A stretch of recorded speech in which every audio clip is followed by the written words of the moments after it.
How is everybody doing this evening? Another Mike Motivation Podcast. Today, I've been talking about it the past couple times. I finally gonna get around to doing it. I want to talk about how I started my corporate career or just working career period. Some of the jobs are on this resume, some of them are not. I've worked a lot of jobs before I got into IT. And this is pre IT. Working in IT. This is didn't go to college. I just worked jobs first.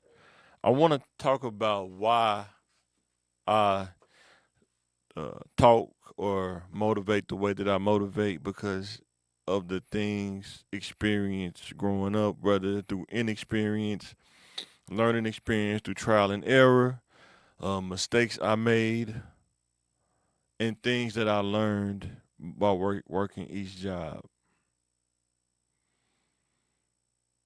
So we finna go down this lane. So that's my first one. How I started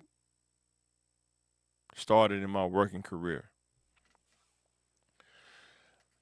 I started working right after junior high school, ninth grade, summer. And that's not even on my resume, but I started because the job ended up closing down the place. But working for Greg, if you know, you know, working for Lil G, Greg at BP. And that was my first time working a job dealing with people on an adult level. Made a lot of mistakes, said some crazy stuff to people, got cussed out by people. I probably cussed people out because I wasn't saved in at all. This is Mike at 15, 14, 15, something like that. Learned a lot about dealing with people on an adult level, how sometimes you think people have the best intentions and maybe they don't. Even though they may show you that, but in real life, when you start seeing things for what it is, you start seeing they may have the best intention, but it may not be in the direction or motive that you think it should be in. Let me know in the comments what you think about that. So before we get into it,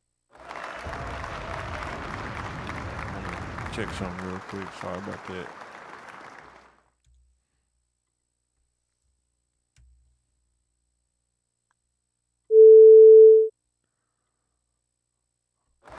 Something that's on the face, I don't know. We'll fix it though. We'll definitely fix that. Um, so, 98, working at BP. What are some of the things that I learned working at BP, right? I learned how to change oil on the car. I learned how to change tires with the tire machine, like take the tire off the car, take the tire off the rim with the tire machine, spinning, but the spinning with the put new tire or used tire on there.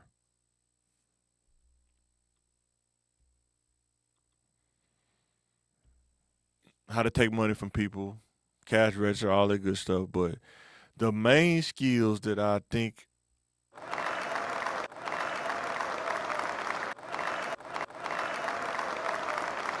that I really appreciated from there is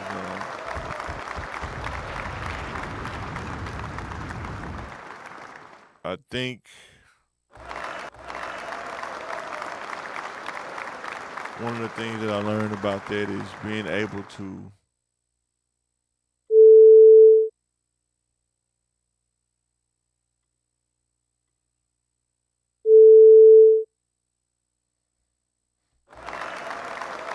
there we go, we back. All right, cool. Want to make sure I get that.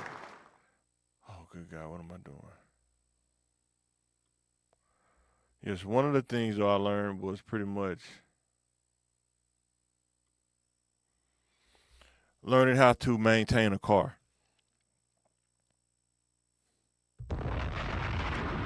Maintaining a vehicle. maintaining tires. I think when I was working in, tires was like $20, something like that, $25. Relatively cheap compared to today's time, where I think a used tire now probably about $55 to almost $70, depending on where you go. But learning how to change tires and learning how to change oil, light work on cars, but I didn't. They wouldn't let me do the heavy work, or I just didn't choose to do it. But it was so many tire changes that happened within a day. I didn't even have time to work on cars. So changing tires, changing oil, um, just learning about that skill of how to change a tire. I think I still do that to this day. But learning that skill really, I took that from that job. Now, learning about dealing with people. That's what I learned about people. I'm not making generalizations. I'm telling you real life stuff that I saw from my memories. Some of the things that I saw was people would try to take advantage of your niceness. Yes, it's good to help people. Yes, it's good to service a community, but every time they come up there, it's the same story. It's the same thing. And I just learned some people just don't. They have no shame or no, they have the gall to keep running the same line. I'm talking about word verbatim. You can just see it coming. I seen that happen. I seen people try to get over, take advantage. Like they'll let you fix the car, but then try to complain about it because they don't want to pay the full price to try to get you to come down on it. So they'll make drama, arguments, and stuff like that. This kind of stuff happens in business that people don't talk about. Like I seen them, man, replace the transmission for a dude. They drove the car, test drove it. They said it ran well. He drives it. He brings it back and said it runs like crap. What do? When you know you installed it right, went through the protocol. Another thing I saw with the tires is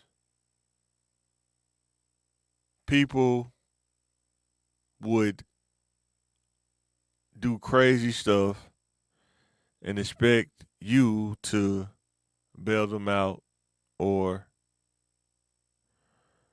give them some kind of deal when you're a business. It was quite a few people who they would come up there, they wouldn't have the money to get a used tire or a new tire rather. And I remember this distinctly. They would say, "Man, just give me a Maypop."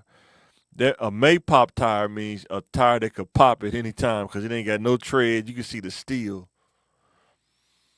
And I saw this a lot. A lot of people ride the tires down to the steel before they get some new tires.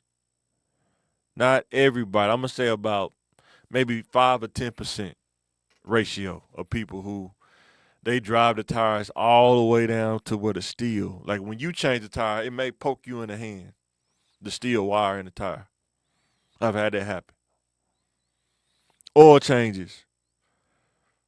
I've seen people that bring their car in every 3,000 miles. I've seen people that bring their car in just because something wrong. They never change the oil. There's a spectrum in there. I've seen people that when they get an oil change, the oil is so thick it really don't even want to come out. You have to tell them to put some oil in there, drive it around and loosen it up, and then bring it back and get the rest of it out. Seen all kind of stuff working in the I want automotive repair, I guess, a filling station. That's what some people call it in the South, a filling station. You see the good and the bad. Like I say, it's more good customers, but it's the ones that make it tough, man. Your day tough is the ones who always do some questionable things. But the skill that I learned was definitely how to change tires, knowing what's the process behind it, whether it's plugging the tire, patching the tire, or just replacing the tire. Knowing when to plug a tire. If it's on the sidewall, you cannot plug a tire.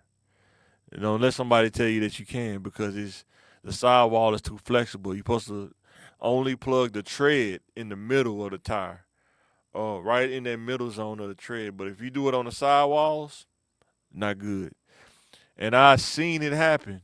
You do the sidewall, you on the freeway driving, and it's flexing when you're driving, and it'll blow the tire out because it just can't handle um, the tire being that flexible. So let's look at my resume because that job was not on there. So let's do this.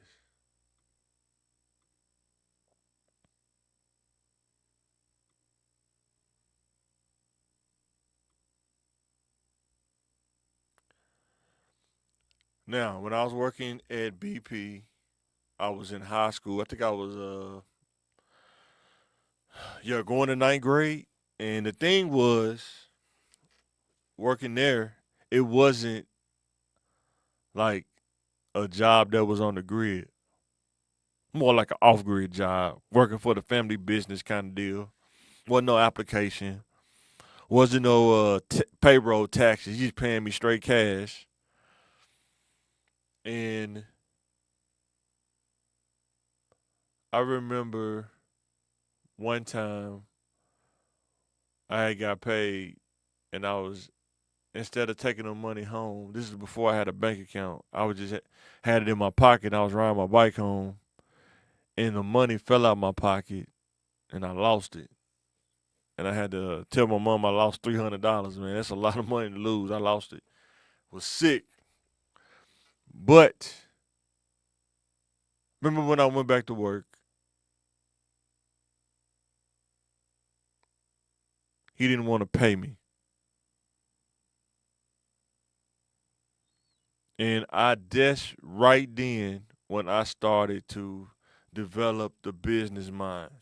Because like I said, I'm not the most emotional person in the world. I'm more logical, make sense of stuff, even if it's not in my favor. I'm not subjective about it. When I see situations, circumstances that happen, I process it. I see what it is for what it is, and I keep it moving. So I didn't get paid. Ask why I didn't get paid.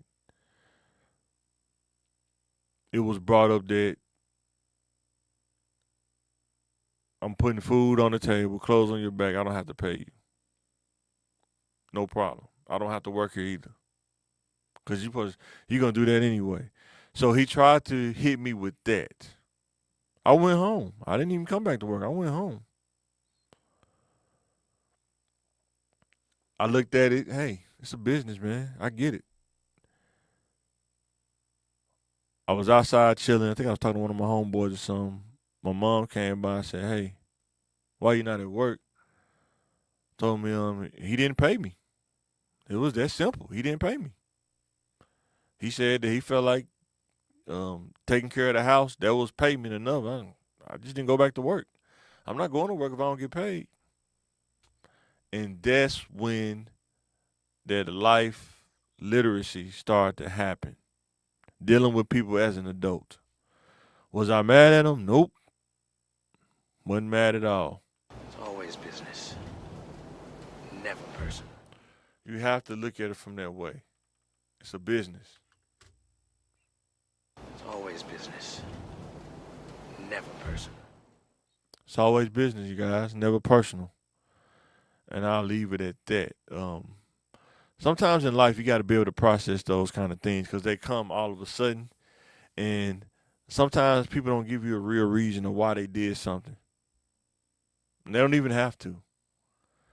And pretty much, I just took that as a loss. And that's when I started to look for a real job. Like I think I got my work permit then, or I was old enough. I think I was 16. I don't think I had. Did I have to have a work permit to work at Baskin Robbins? I'm not sure. I don't think I did.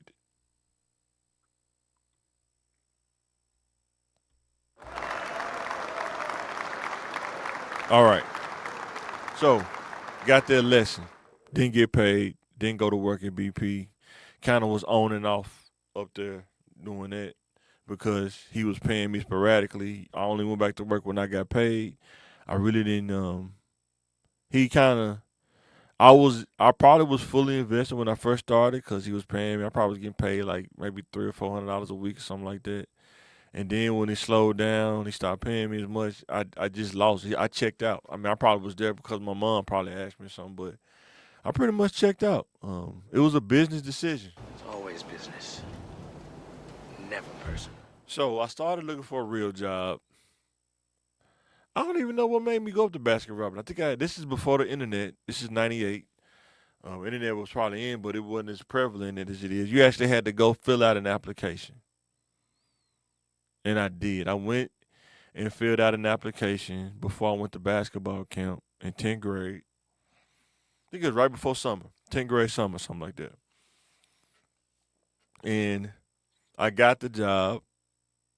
I think the manager's name was Brandy Wilkerson or something like that. If I remember right, they let me go to basketball camp and start when I come back. And I started working at Baskin Robbins when I came back. I think I worked there from like 10th to 11th, almost 12th grade. But that was a nice job. Pretty cool. That was a pretty cool job. The only thing that sucked about the job is if you had to clean up and clean out the containers that held the ice cream and stuff like that, because it could get real dirty if that was your time to do that. But otherwise than that, the job was cool. But this is when I started to learn about the other side of customer service, right? Dealing with people that they can make your job hard, they can make it easy. The job was easy. The job was easy. I mean, somebody come in and order ice cream. You get 2 scoops, 1 scoop, 2 scoop, 3 scoops. You want a milkshake, cone, whatever. Charge them for it, and the transaction's done. Everybody's gone. They leave out. You go back to work. The part that made it tough is you have, and it's like I said, it's only a few. It's not every one of them, but you have these troublesome customers that ask for things that like that's unrealistic, or they're trying to make your day harder than what it should be. And I remember a couple of them distinctly. It was this one dude. He was he was Jamaican. I think he was Jamaican, but he had like a 5.0, the drop top 5.0. The GT was like blue or something like that. This is back in let's say this is back in like 98, 99. He would always come up there and say, "Give me a cool blend" or something like that. And he was like, "Man, what is a cool blend? I don't even know what that is." But that's what he'd do. Yo, man, let me get the cool blend, man. Man, what is a cool blend, man? We just asked him that when he come up to the window. I don't even know what that is. What's a cool blend? And he wanted like Jamocha almond fudge ice cream with just a little bit of milk blended together. I don't even know how he even ate that. I don't know, but that's weird requests like that. And he would do it every time. It would be other customers come in that would kind of say some biased, racially biased things, depending on who working there that day. Try to throw you off your game. You have those people as well. Wow, I didn't know they let I didn't know they let you kind of people work here. Say crazy stuff. However, I didn't let that throw me off. I just learned that there are people out everybody out there is not nice. Everybody out there don't got sense. That's just how the game go. Learning how to work with coworkers that's not like you was another thing that I learned. Shout out to Kevin. Shout out to Justin. Cool dudes, man. Um, I think if I see them to this day, it's all love. But yeah, man, working with them, I think it was Robert. He was a cool dude. It's a lot of people, man. I kind of met working up there, man. I saw them as I got older, just see them around. But it was all good, man. It was all love at Baskin Robbins. I think when Brandy left, that's when it went downhill. That's what I learned about managers too. A good manager, a store can run, but when that manager leave, I think she like went up to corporate or she just um, elevated in her career and she left that store. And by the way, that store was over there by Euler. It's been many of things now. I think it's like a Latino um, restaurant now, but across from Euler, I wouldn't even just thinking like I'm sitting there working there. I would have never thought I'd be working or going to school there. But I used to work across the street from Euler. Euler been there for a long time, but yeah, working there. Brandy left, and things just started to go downhill. And man, it got even though the job was easier, and looking back on hindsight, the customers started to not come there. It started to be slow. I mean, you go to work and you may only have 5 customers for the whole shift, and it's spread out. And it may be the regular people that come there all the time, but no new people. Like if I worked 5 to 9, I may have customers come in like maybe 1 or 2 at a time, and probably by 7:30 it's dead, totally dead. And then they started to try to merge people from Rodney Perham store to that store. They were a little weird too. That's when I started working with people that don't look like me. I didn't have any problem with them. It's just a learning experience. Everybody's different. But that was my first legit job, 100%. Now, another job that not on here is the detail shop. It was on Chico. They called it V's and G's at one time. It was Greg and it was VT. And I used to bounce between Baskin Robbins, working there. Then when I was off, I'd be down there. Learned a lot at the detail shop about everything in the hood. Like learned about the game, the dope game. Even though I didn't sell dope, I didn't want to. After I learned that stuff, how crazy it is. Um, learned about, like, say, detail shop, washing cars. Learned about dudes, different dudes, the hierarchy of growing up in the inner city, like in the hood, like different dudes are respected at different levels. You learn about that kind of stuff, and you learn about what not to do, what not to get involved in, who not to cross paths with, and you hear so many stories. And rest in peace to VT, man. Rest in peace to VT, man. He was killed, I think, right before I graduated. No, he was killed when I was in 11th grade. Yeah, 11th grade. And I think when he died, it was just Greg running the detail shop at that point. But yeah, they had the detail. I think it's a tire shop now, Chico, right across from that old Shell. It used to be a Shell gas station. Giving away my age, but that's right after, kind of in between this Baskin Robbins thing. But that's why you have to let's go to the next slide. Did I put that in there? Learn something from each job is my next one, right? So, what happened with Baskin Robbins was Baskin Robbins, they ended up closing down. I think I was at school at a football game or something. And I think my mom called me and said that she got a call that Baskin Robbins had closed down. I think they just came in and shut it down. I think I was at school, but they came in and shut it down.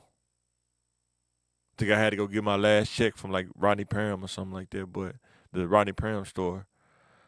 And I had to look for another job. I mean, that job was closed down. Wasn't no other job. I looked for another job, but shout out to my cousin Tina Ward. I think she's Justice of the Peace now. Shout out to her.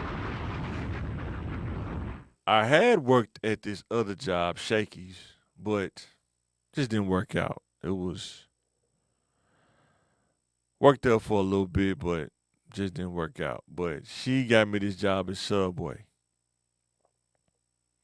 It was where the revenue office is on Rodney Parham, but I think it was another store down from there. But it was in that little strip center, shopping center. But working at Subway, I think this was my senior year. I would literally uh, get out of school and then go to work. I wouldn't even go home yet. I would go to work, put on my clothes, change clothes, put on my clothes, and go to work. Sometimes I would go home if I need to change or take a shower, but most of the time I would just go ahead and go to work. And the manager I had there, literally, if you watch Whack 100, Myron, he was Whack 100 before Whack 100, cause he used to talk about that all the time too. Yo man, I'm Pyru, man. I'm from LA, man. We started it, man. You know what I'm saying? And he was. I mean, I wish I could do it on the podcast. Dude was funny, dude, but he was a funny dude, man. I always had some crazy stories, man, about growing up in the hood, but in LA. But he was Whack 100 before Whack 100. But I had to give him props because when I first started working with this guy, and I was so green and naive at the time. I think it was my first shift, the second shift there, second time working there, working with him, and he stole some money, and he tried to blame me for it.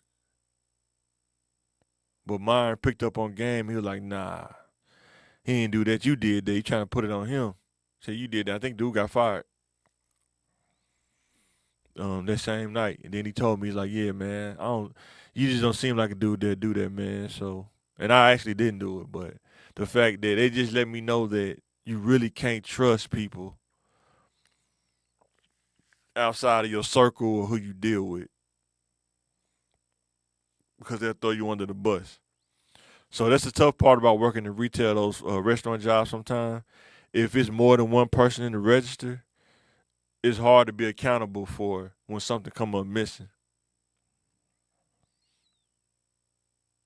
But shout out to Myron, man, for not putting me in the can for that, because he could have, and it wouldn't have been nothing I could have done about it. But man, the good part about working at Subway, man, I kind of learned about, just how the transaction business work. Um, Pretty much they would bake the bread in the daytime, so by the time I get there, all that'll be done. Or I would do it, and sometimes in the evening. But you learn how to, even at Baskin Robbins, learn how to close a store down. Like you got to clean up, you got to mop, you got to sweep, wipe all the tables down and stuff like that. When you're young, it seems like a lot of work.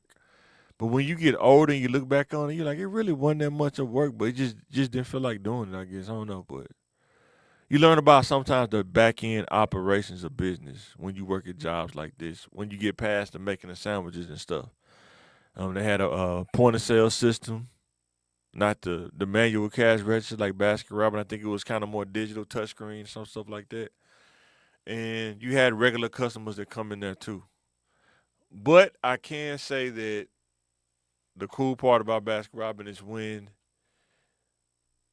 it would be busy, probably when I first got there, but right around before it closed, it would get like mad slow because a lot of people the city kind of shut down. That area kind of went dormant after that time, like around 7:30, 8ish. It kind of go dormant after that time. I think we worked from like 5 to 9 or something like that. So, but yeah, I was literally working there in 12th grade pretty much the whole senior year.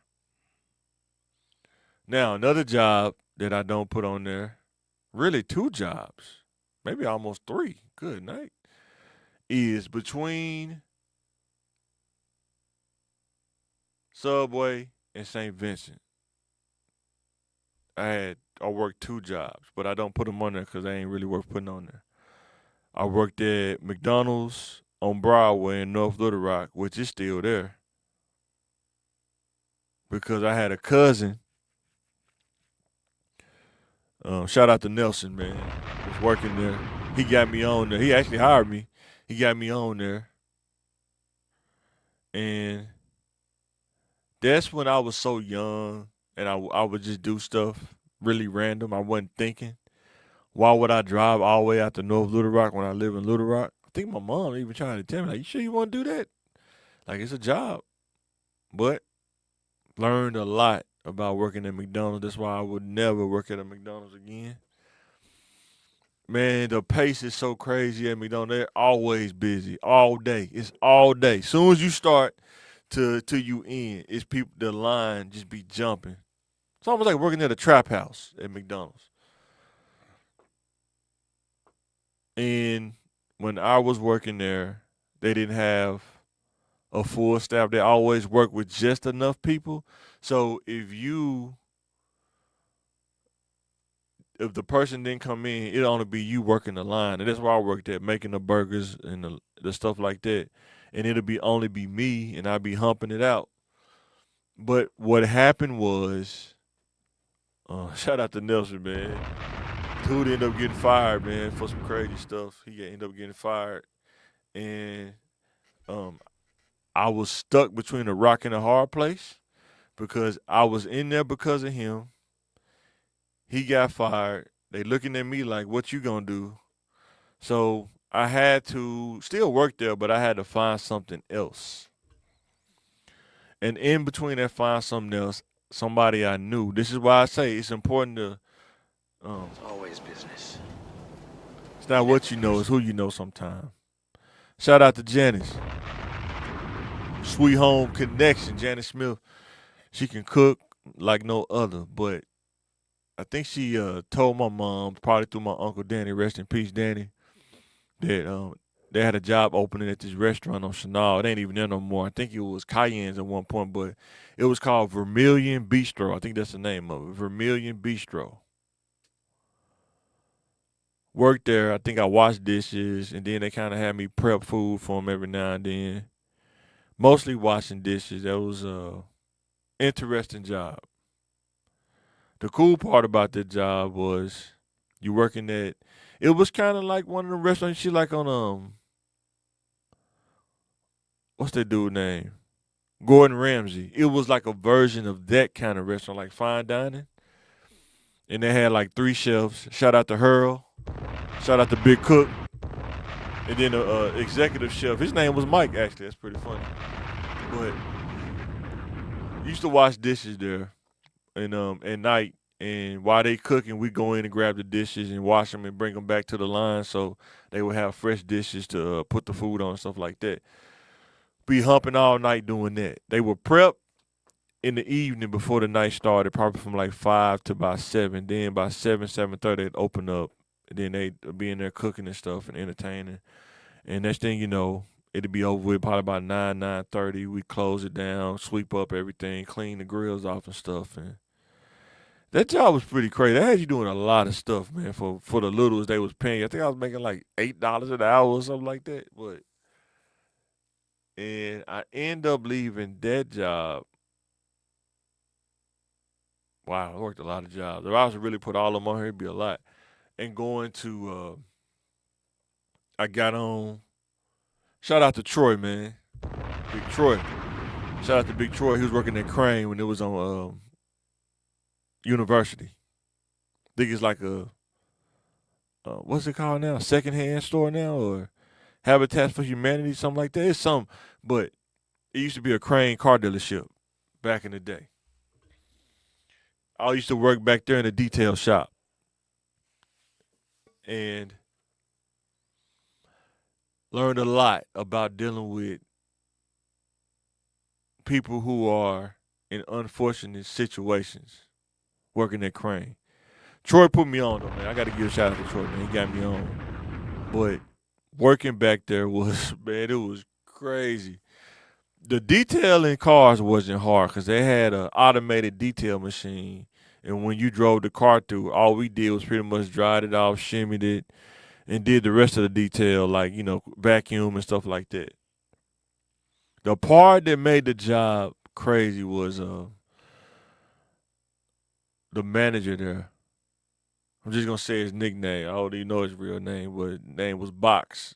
Dude was crazy, man. But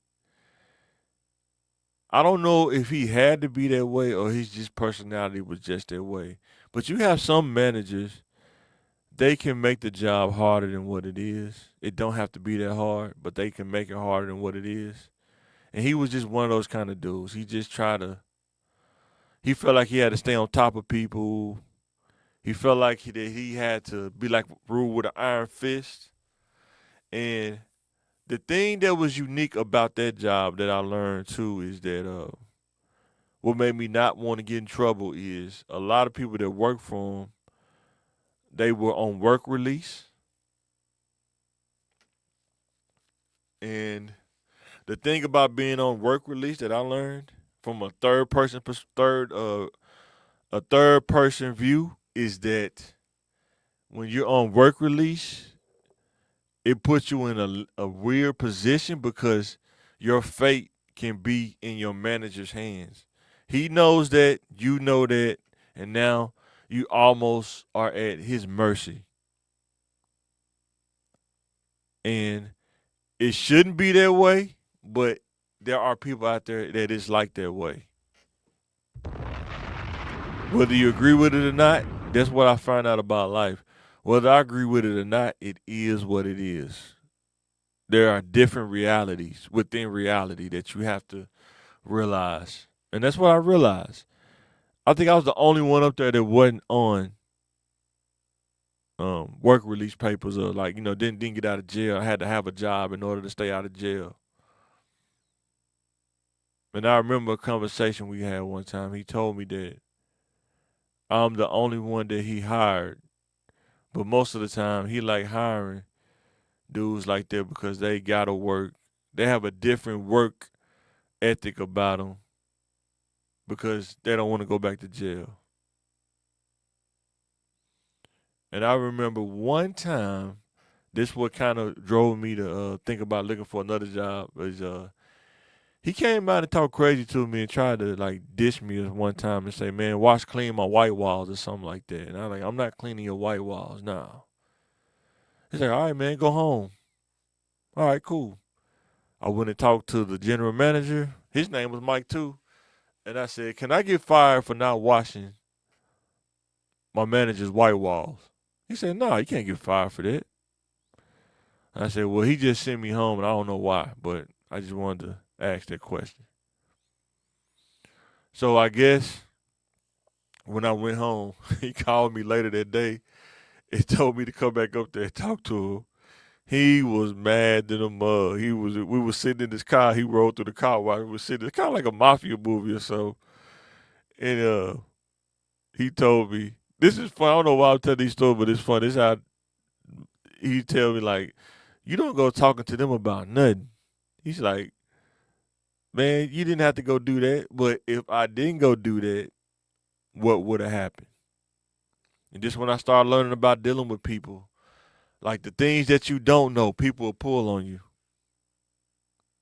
You're trying to be respectful, but they're being disrespectful. You're trying to be cordial, but they're being totally distasteful in their discourse with you. And when you're working under these people, it ain't a lot you can do. It's really not. So I ended up leaving there. Got up with Greg again, and he got me on at this place in Landmark, over there on R Street, Landmark Tires. And I used to change oil and change tires. Worked there probably for about 6 months. The one thing I learned, and I don't think I even forgot it, was they had a tire account with these places over there. They changed the name so many times, but it's the same concept. They had a wholesale tire account with the wholesale tire place over there in North Little Rock, something like that. And they would send me in a company truck to go pick up the tires. Somebody got new tires, they didn't have them in stock. I would go pick them up for them, and I would talk to the people at the tire place. And that's one thing I learned is how to talk to people in these different fields that I don't know nothing about. And they would, if you ordered a tire from them, they would see how much it was at the wholesale tire place. And if you pay for it, I'll go pick them up and then bring it back. I have to go all the way to like North Little Rock over there by Eastgate or Dark Hollow, somewhere over there, and go pick them up and bring them back. And that place still over there too. But learn about the tire game as far as the back end part of it. Having an account and like you don't have to have the stock in your shop. You can really literally order it and go pick them up. But what happened was one of my cousins, shout out to Michelle, I got a call from her asking me did I want to come work at this job right here, Baskin Robbins. She said they got this job called a lab courier, and all you have to do is take the blood from Doctor's Hospital to St. Vincent because they don't have a lab over there anymore. And they need somebody to transport blood specimens, any kind of specimen that they have. I've seen a lot of crazy stuff. To transport it from Doctor's Hospital to St. Vincent because their lab closed down over there because hospital was really small. It sounded so simple. It did. It was a simple job. The transporting of the blood was actually super simple. Wasn't hard at all. Matter of fact, I made it simple. It was super simple. That was the first job that I worked that you wasn't dealing with micromanagers. You wasn't dealing with crazy kind of managers that have a weird mindset. I got out of retail job. It was more in the medical field now. It was more how do I manage my time. It wasn't based on being shadowed or being micromanaged all the time. That actually was a cool job. The part that I didn't like about the job was I didn't have no issues with my manager or the people I work with. It was always the people that was outside of my department, but I had to deal with them like some nurses and maybe a couple of doctors, just like bad attitudes, man. They would say these things to my manager and then act like nothing never happened. It's the weirdest thing.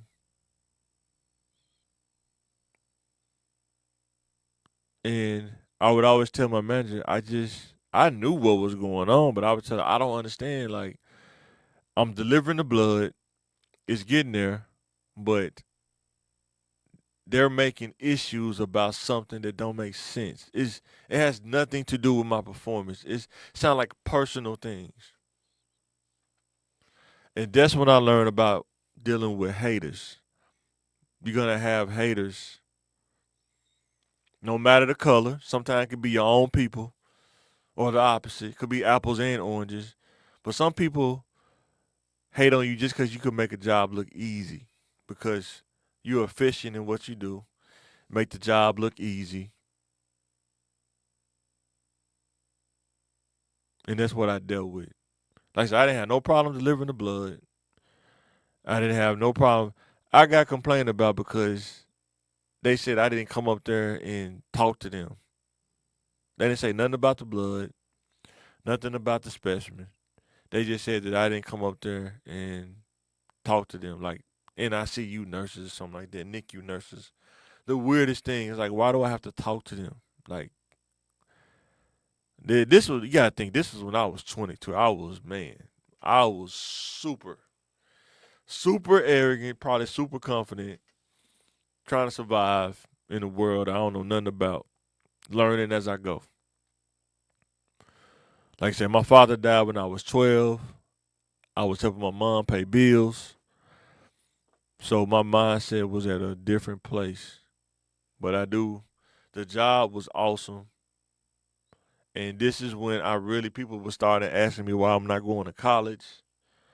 I used to always say, I don't want to go to college. I'm good. You should deal with that a lot. This is also when I think my mom moved to Malvern. She got married, moved to Malvern with her husband. Shout out to David. Moved to Malvern. She said, you got the house. That's when I roommated up. Shout out to fam. Shout out to BJ. Rest in peace. Leroy or Marcus Hamilton, whichever one. Shout out, rest in peace to my dog, man. Dog team. But mindset then, 2001, no, 2002, 2005. Mindset then. I was hanging out, kicking it,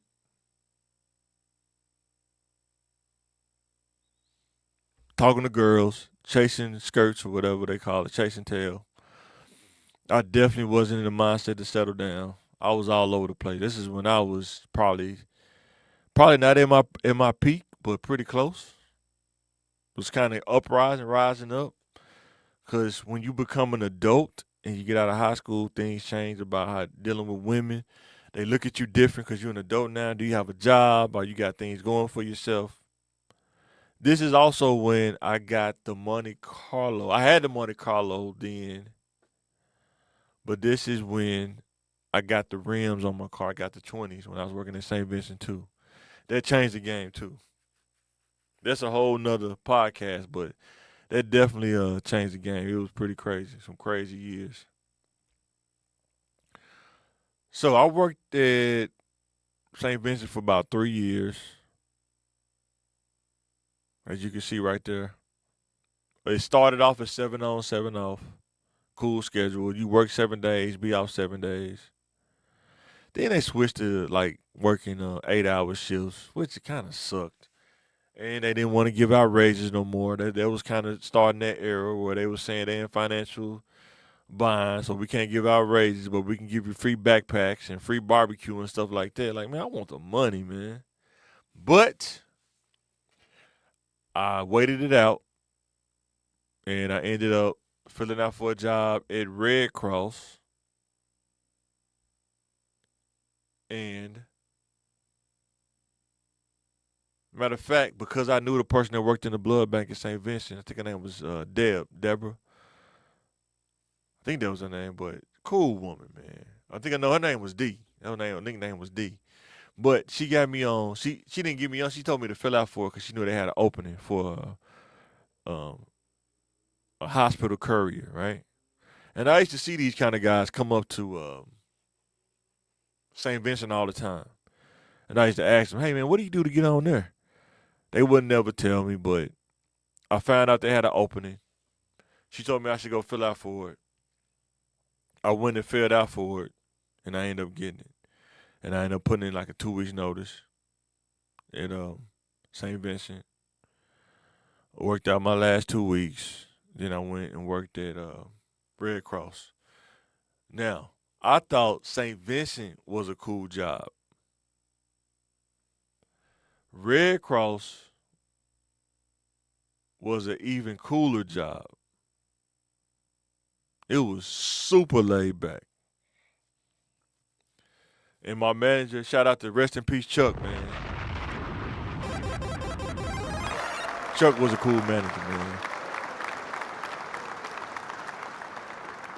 But when I first started there, I had to deliver blood to Jonesboro. I would do that 3 nights a week. Then the last 2 nights, I would work in the city and just do the hospitals in the city. And I would work probably like 4 to 12 or something like that, 4 to 11. It was something like that, 4 to 11. and that was cool. So what happened was I would get to work about 9. They would have all the blood and stuff ready, and I would load the van up, and I would get it loaded up probably about 9:30, 10, depending on how much they had. Had like a Chevy Express van. And then I would go fill up, then go hit the road and drive to Jonesboro.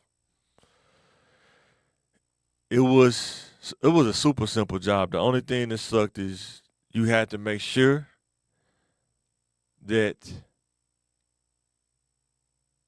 you get your sleep in, because driving on the road is definitely boredom.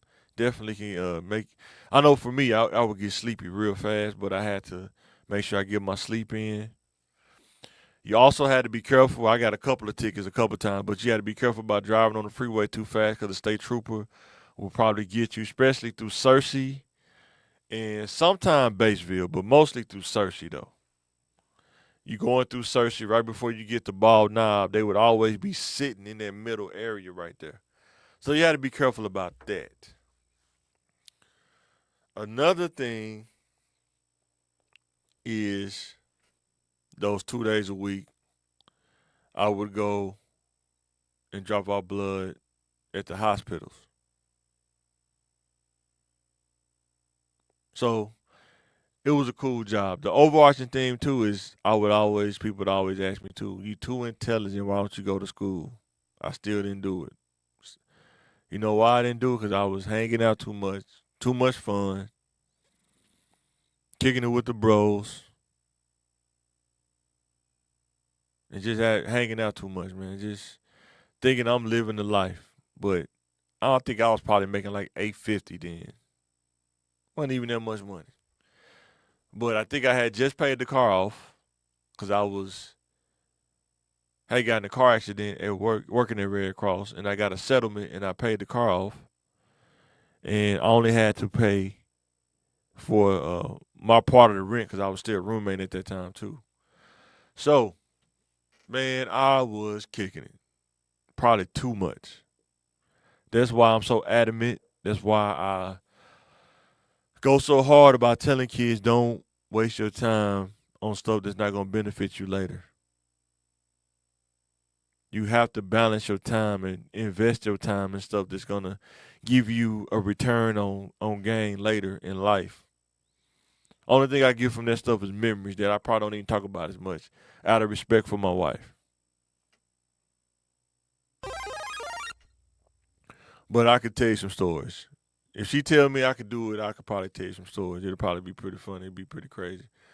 But that was a crazy time though working. And what happened when that before I tell you what really happened, I got to a point where I was working 2 jobs.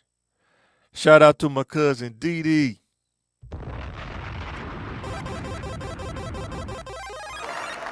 She got me on at La Quinta Inn. I think I needed a second job. I just wanted one because I wasn't doing nothing else.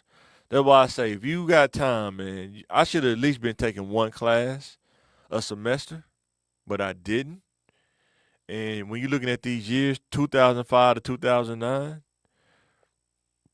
it seemed like a long time when you're young and you in it. But when you look back on it, you're like, man, I could have literally had an associate's degree,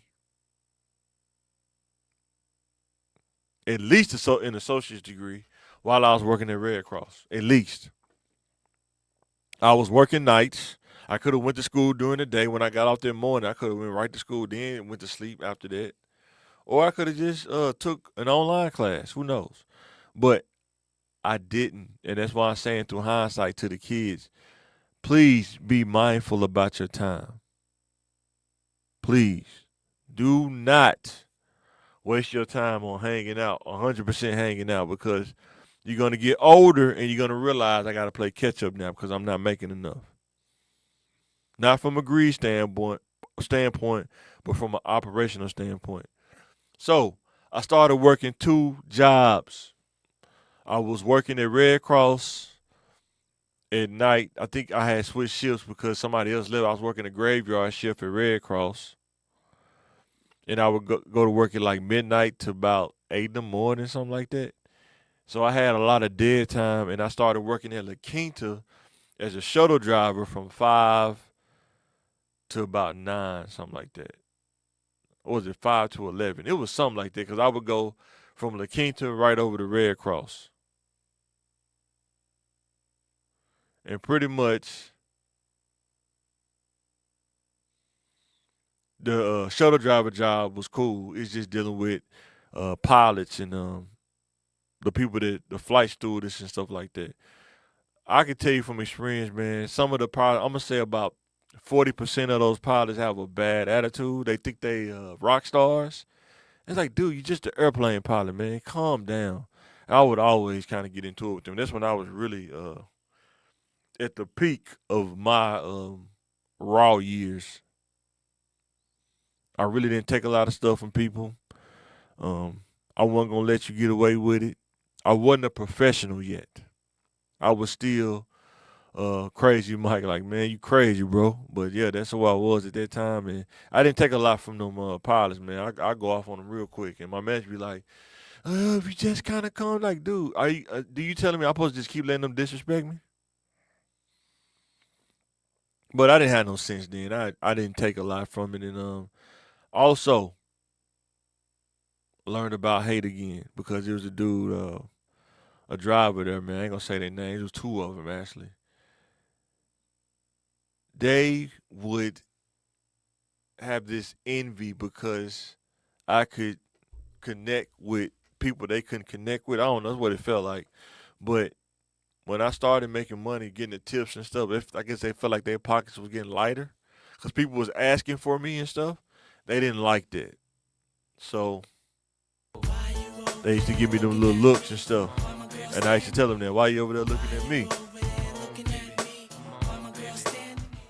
But like I say, man, I don't hold nothing over nobody's head. I don't care about none of those things in the past. It was a learning lesson for me. Once you learn about stuff, you just understand. And I worked there for about 3 years. Yeah, worked there for about 3 years. And also, I met my guy, Raymond Brock. Shout out to Raymond Brock. Make sure y'all check out Tukey's when he be having his food truck, man. Check him out. But that's why I remember my boy Raymond Brock at. He used to do catering for him and stuff. Cool dude, man. Always been cool. Much love for him, man.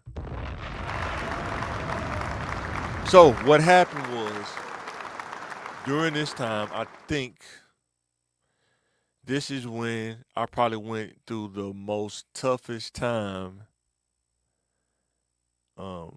in my corporate career and life, period. First, what happened was I got fired from Red Cross because I didn't handle my business like I should. I'm just being totally accountable. I don't beat myself up about it. I'm just telling the kids, that's why I say you gotta handle your business. I did not. I got a ticket. It was a personal ticket. It had nothing to do with Red Cross, but they had just started a zero tolerance thing about having tickets on your record, and their insurance wouldn't cover you. And if you had a job that you was driving, that's what solely your job was, you could possibly lose your job because their insurance wasn't going to cover you if you had a ticket on your record. So I ended up getting a ticket on my record, and what happened was, because I didn't have no tickets before that, they had this thing at traffic court where if you had a ticket, you could get on probation and get on a payment plan, and you can pay the ticket and it won't go on your record if you didn't get another ticket for like 6 months or something like that. And I did that. I should have paid it, the whole ticket then, but I didn't. You know why I didn't do it? Because I wanted to go hang out with my brothers. We went to Memphis in May. I'm not blaming them. I blame myself because I should have, when I came back, I should have came back and I should have paid it, but I forgot. I totally forgot. I didn't write it down. I didn't put it in a calendar. This is before Google Docs and all that and Google Calendar. I totally forgot to pay that ticket. Literally, I totally forgot.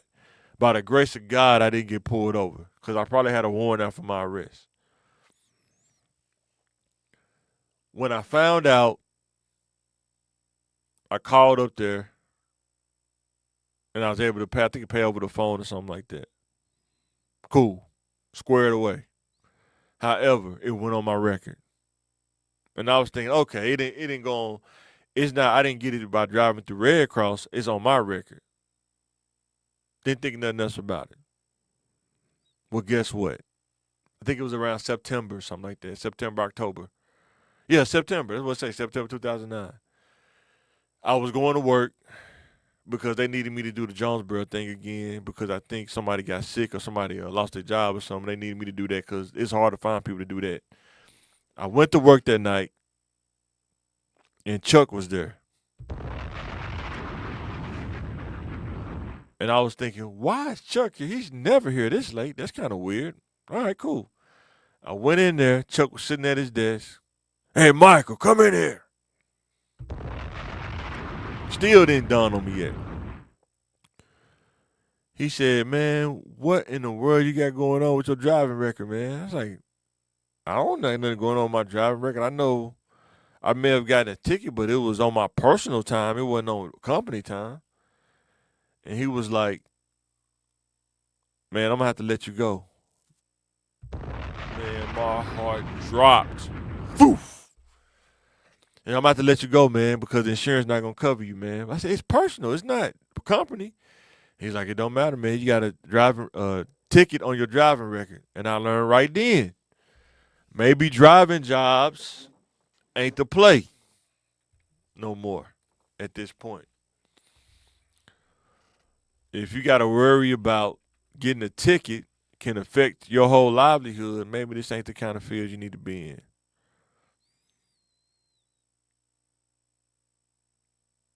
And then my next learning journey was probably one of the most darkest times. This was the first time I didn't have a full-time job, probably in years.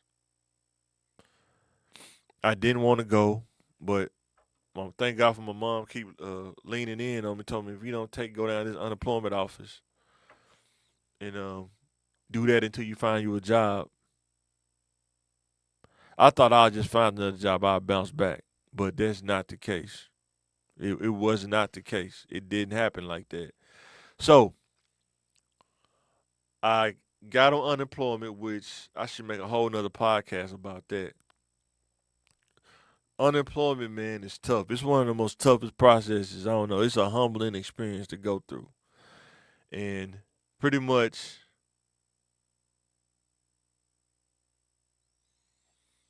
I remember being in that line and saying, I don't know how long this process is going to take, but I'm going to try to do everything I can not to get back in this situation again. Learn from your mistakes. I don't like making the same mistake twice. So I was on unemployment for a while, for a couple of years almost, man. I was still working at La Quinta, but it got rocky there too. So probably for a couple of years, maybe almost 3 years. Yeah, before I got a job at Walmart, but it still was part-time. Still was on unemployment then. I was working at La Quinta on unemployment because I wasn't working full-time at La Quinta. I only worked there a couple of days a week. And what I had got to the mindset is I can work unemployment and call and do this and make the little tip money. I'd be straight. But what happened was those drivers I was telling you about that was hating on me, he got a person that said that I got in the van smelling like weed or something, or I don't know. It was some crazy stuff they made up. And the manager of La Quinta at that time, it's like a new manager, pretty much called me in and let me go. And everybody there knew that there was a setup job, there was a hit job, it was whack. But like I told my mom, I really don't care because I don't want to be at a place that I'm not wanted. I don't want to be at a place where I'm walking on eggshells. And that's why I kind of wanted to show this resume. Sometimes you have to work, keep moving to get to a place where you appreciate it, till you find that skill set that you can go into the right field. Because these jobs are not career jobs that I'm working in. These are just regular entry level kind of foot in the door kind of jobs, but they not career level jobs. So on unemployment, and I started going to school. That's a whole nother podcast. I need to get my transcript and go over that with you and let you know that the journey that I got to where I'm at now. So after La Quinta, I started learning about school. I got on at Pulaski Tech, got the financial aid started. I didn't take the ACT, so I had to go through the compass test and all that stuff.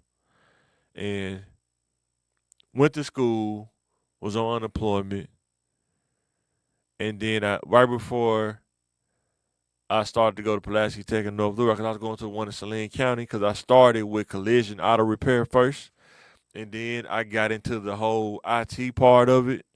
Once I got done, got that certificate, and pretty much I got a job at Walmart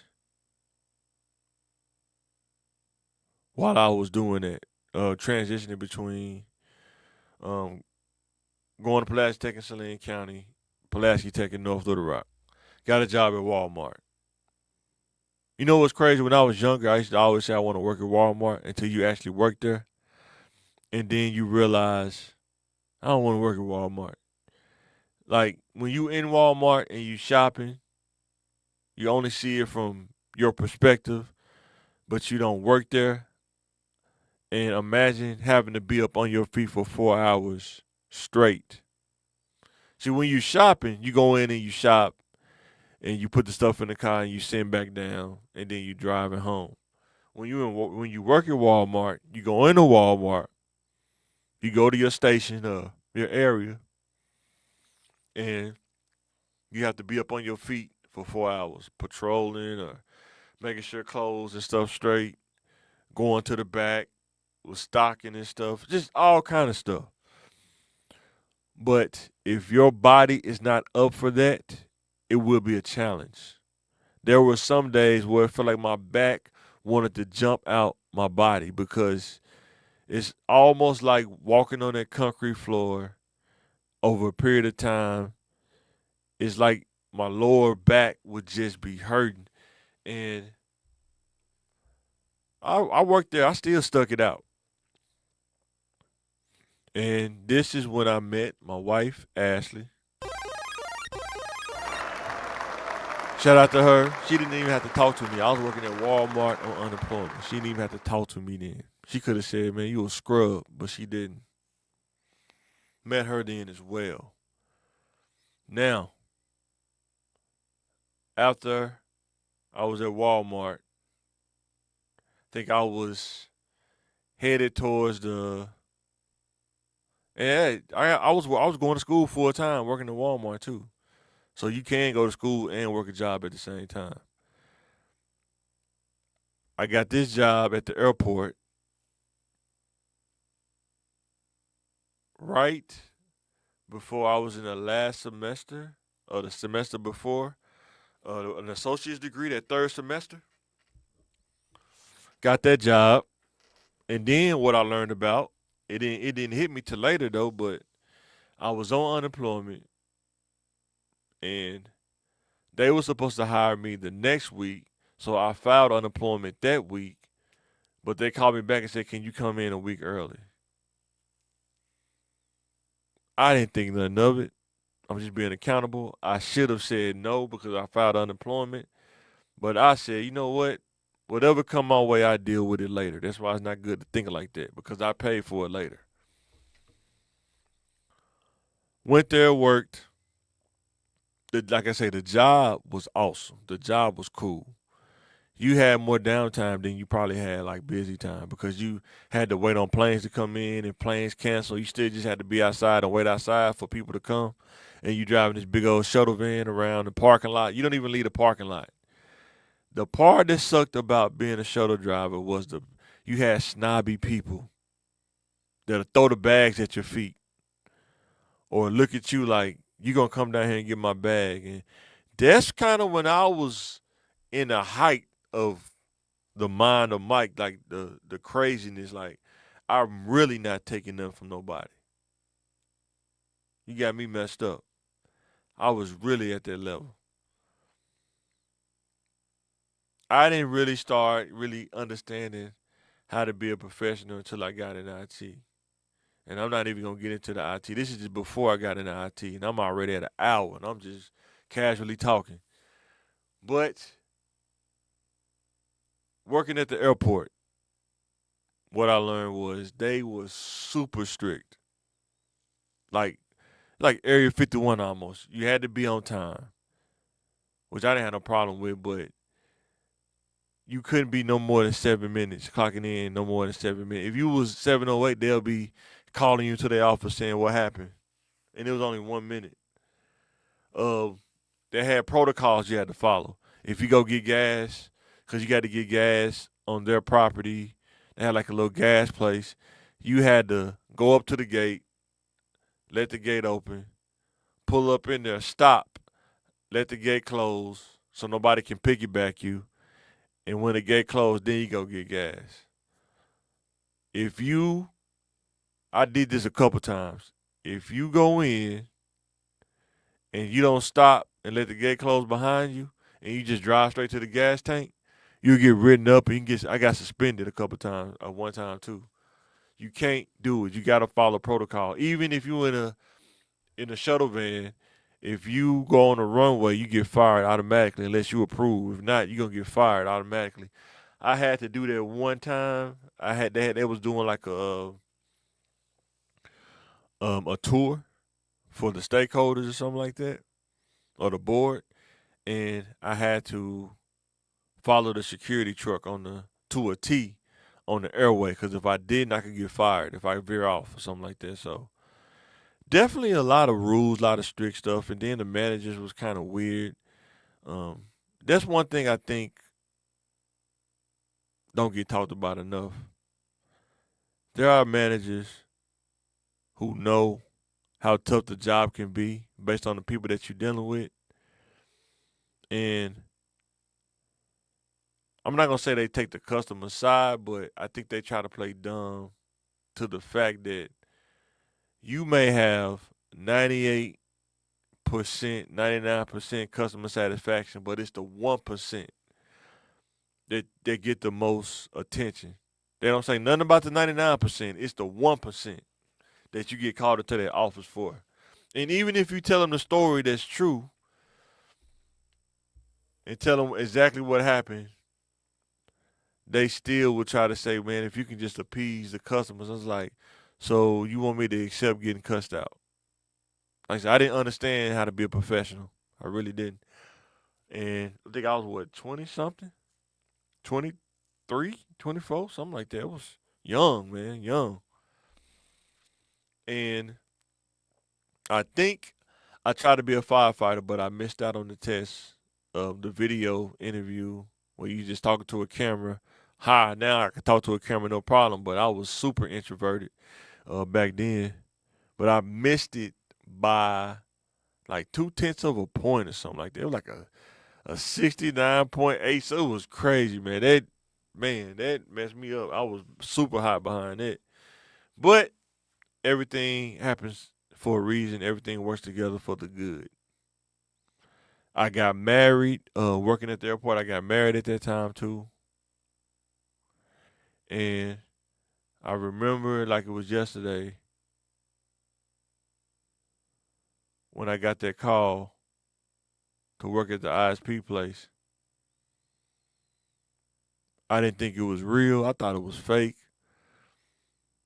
I didn't think you could make that much money coming from Southwest. And showed my wife. I told her what's. I didn't quit the airport. I think I took off, and then I went to Windstream to make sure that it was real. And then when I seen it was real, I didn't even go back to the airport. I ain't even put in a 2 week notice. I didn't do it, and that's when my career in IT started. At that point, why am I sharing this? I want to share this because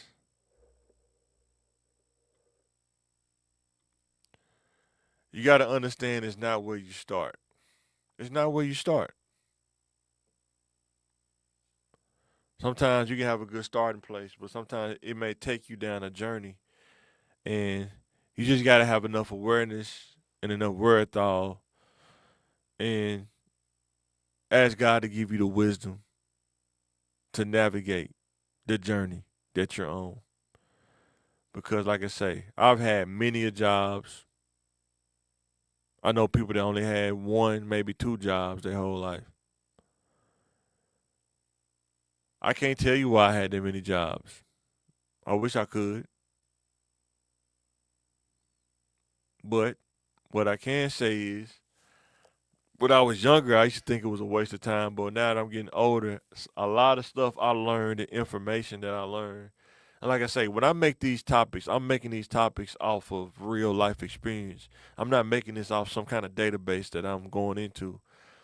Off real life stuff that you need to learn as an adult in the corporate space, just in life in general. And you got to understand it's not where you start, it's where you finish. Sometimes you make mistakes along the way. I made plenty of them. Like I said, I got fired from Red Cross, had to bounce back from that. I made mistakes after that, had to bounce back from that. You will make mistakes in life. But the next thing you have to will yourself to do is to get back up and keep going. Even if you don't have the support, even if people look at you crazy, you have to get back up. You have to redeem yourself. And you have to turn from whatever it was that put you in a position to make that mistake or that turnover. You have to learn from it. Self accountability is real. It can help you through a lot of things. Because sometimes when you make a mistake, people dump on you, people stepping on you, people dog you out. That's when you see who people really are when you make a mistake. And even in that, you still have to redeem yourself. You still have to get up and dust yourself off and keep it moving. Because you might not always have the person to do that. You have to learn how to recover, heal and recover and keep moving.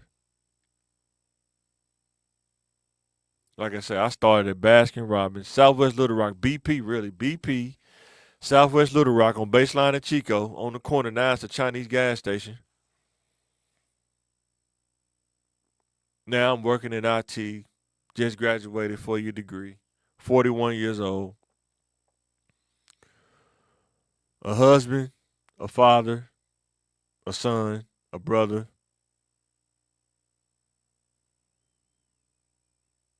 and I'm still going. I'm not finished yet. And that's what I want to say. It's not where you start. It's where you're going and where you're trying to finish at. I didn't have the best start. I think I'm going to make that my next thing. The disadvantage or the odds that you face growing up in the inner city. Write that down.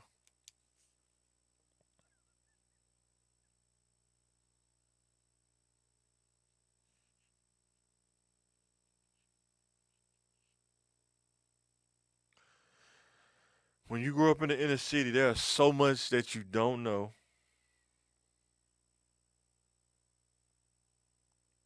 And you may not learn until you get older or until you go through that trial and error. Or you may see it in a documentary or some you may see it in like a training thing or something like that. But there are a lot of things in the inner city that we just don't know growing up. We don't have that kind of insight or that kind of privilege to information.